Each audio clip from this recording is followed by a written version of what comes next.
la esclavista, y la feudal también, y la capitalista, que lleva más o menos como 200 años, y que ya está colapsando, pues, ¿no?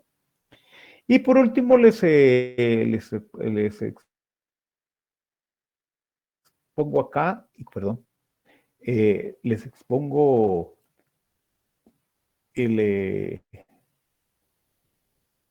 una síntesis que podríamos referir del materialismo histórico. Concibe el mundo en constante movimiento, perenne cambio y transformación.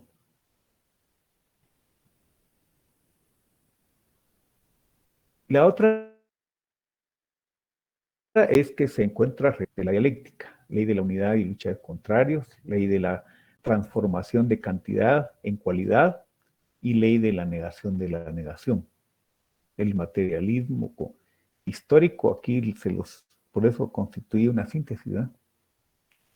Consiste en aplicar las bases fundamentales del materialismo dialéctico al estudio de la historia y la vida social.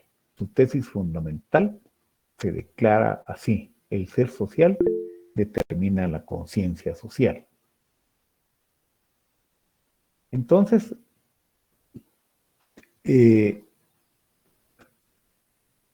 lo vamos a dejar ahí. Abordamos el próximo día el constructivismo y el positivismo como otros enfoques metodológicos.